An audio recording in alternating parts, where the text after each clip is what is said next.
राधे राधे दोस्तों। आज हम श्रद्धा और भक्ति के साथ श्री सोमवार व्रत कथा का श्रवण करेंगे। एक नगर में एक सेठ रहता था। उसके पास धन ऐश्वर्य की कोई भी कमी नहीं थी। फिर भी वह बहुत दुखी था क्योंकि उसके कोई पुत्र नहीं था। पुत्र प्राप्ति के लिए वह प्रत्येक सोमवार को व्रत रखता था और पूरी श्रद्धा और विश्वास के साथ शिवालय में जाकर भगवान गौरी शंकर की पूजा किया करता था। उसके भक्ति भाव से दयामयी पार्वती जी द्रवित हो गईं और एक दिन उन्होंने एक अच्छा अवसर देखकर शंकर जी से विनती की कि हे स्वामी, ये नगर सेठ आपका परम भक्त है, नियमित रूप से आपका व्रत रखता है, पूजा करता है, फिर भी ये पुत्र के अभाव से पीड़ित है। कृपया करके आप इसकी मनोकामना पूरी करें। दयालु पार्वती जी की ऐसी इच्छा को सुनकर भगवान शंकर जी ने कहा कि हे पार्वती, ये संसार एक कर्म भूमि है, इसमें जो जैसा करता है वैसा ही भरता है। इस साहूकार के भाग्य में पुत्र का सुख नहीं है। शंकर के इनकार से पार्वती जी निराश नहीं हुई। उन्होंने शंकर जी से तब तक आग्रह करना जारी रखा जब तक कि उस साहूकार को पुत्र सुख देने को वो तैयार नहीं हो गए। भगवान शंकर जी ने पार्वती से कहा कि तुम्हारी इच्छा है तो मैं इसे एक पुत्र प्रदान करता हूँ, लेकिन उसकी आयु केवल 12 वर्ष की होगी। संयोग से उस नगर का सेठ गौरी और शंकर जी का ये वार्तालाप सुन रहा था। समय आने पर नगर सेठ को सर्व सुख संपन्न पुत्र रत्न की प्राप्ति हुई। अब सब और बहुत खुशी मनाई गई। नगर सेठ को भी बधाई दी गई, लेकिन नगर सेठ की उदासी में कोई भी कमी नहीं आई। उन्हें पुत्र प्राप्ति से ना तो कोई सुख प्राप्त हुआ और ना ही दुख, क्योंकि नगर के सेठ जानते थे कि वह पुत्र केवल 12 वर्ष के लिए ही प्राप्त हुआ है, उसके बाद काल उसे मुझसे छीन ही लेगा।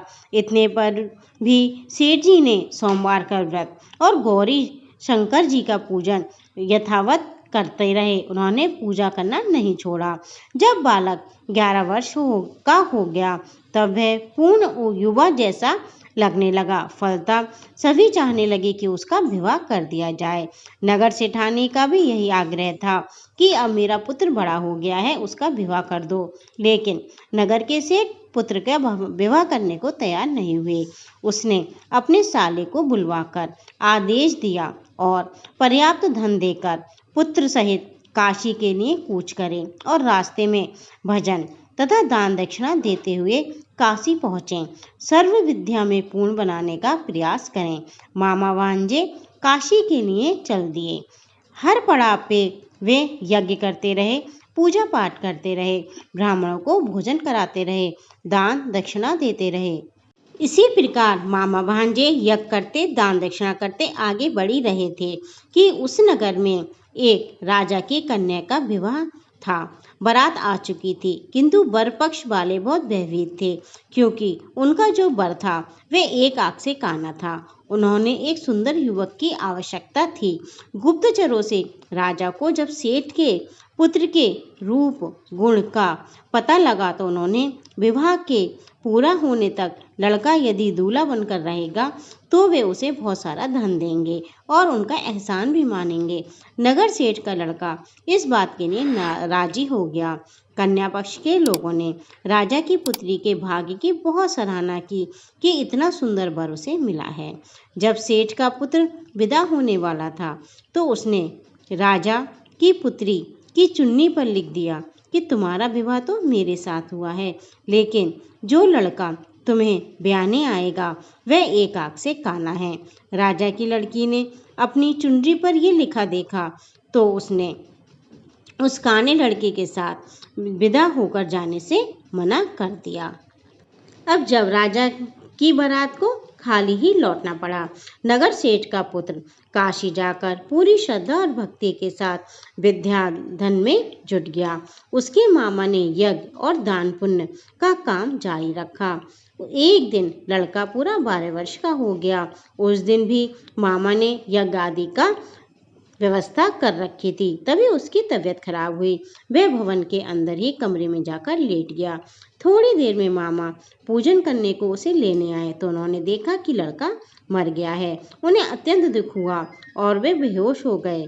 जब उसे होश आया तो उसने सोचा, यदि मैंने रोना चिल्लाना शुरू किया तो पूजा में विघ्न पड़ जाएगा, ब्राह्मण लोग भोजन त्याग कर चले जाएंगे। अतः उसने धैर्य धारण कर समस्त कार्य को निपटाया और उसके बाद जो उसने रोना शुरू किया तो उसके रोना सुनकर सभी का हृदय विदीर्ण हो गया। सौभाग्य से उसी समय उसी रास्ते से गौरी और भगवान शंकर जी जा रहे थे। गौरी जी के कानों में वह करुण रुदन पहुंचा तो उनका वात्सल्य से पूर्ण हृदय करुणा से भर गया।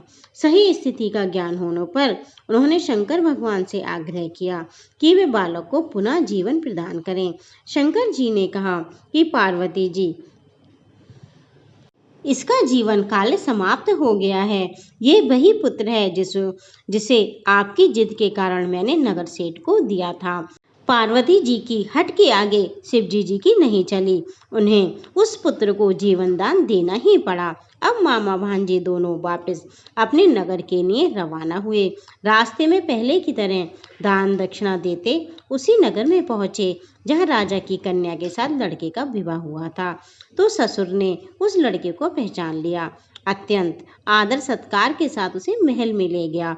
शुभ मुहूर्त निकालकर कन्या और जमाता को पूर्ण दहेज के साथ विदा किया। नगर सेठ का लड़का पत्नी के साथ जब घर पहुंचा तो पिता को यकीन ही नहीं आया। लड़के के माता पिता अपनी हवेली की छत पर चढ़े बैठे थे। उनकी प्रतिज्ञा थी कि वहां से तभी उतरेंगे जब उनका लड़का स्वयं उन्हें अपने हाथ से नीचे उतारेगा, वरना ऊपर से ही छलांग लेकर आत्महत्या कर लेंगे। अब क्या था, पुत्र अपनी पत्नी के साथ हवेली की छत पर चढ़ गया। जाकर माँ बाप को चरण स्पर्श किए। पुत्र और पुत्र वधू को देखकर नगर सेठ और सेठानी को अत्यंत हर्ष हुआ। सबने मिलकर एक अच्छा उत्सव मनाया। हे भोलेनाथ, हे भगवान शिव, जिस प्रकार आपने भक्तों की सभी मनोकामनाएं पूर्ण की हैं, उसी प्रकार हमारी भी सभी शुभ इच्छाओं को पूर्ण करें। जो श्रद्धा और भक्ति के साथ इस सोमवार व्रत कथा को सुने या पढ़े, उस पर भगवान शिव और माता पार्वती की कृपा सदैव बनी रहे। सबका कल्याण हो। हर हर महादेव। भक्तों, अगर आपको कथा अच्छी लगी है तो इसे लाइक करें, शेयर करें, मेरे चैनल को सब्सक्राइब करें। राधे राधे। आपका जीवन मंगलमय हो।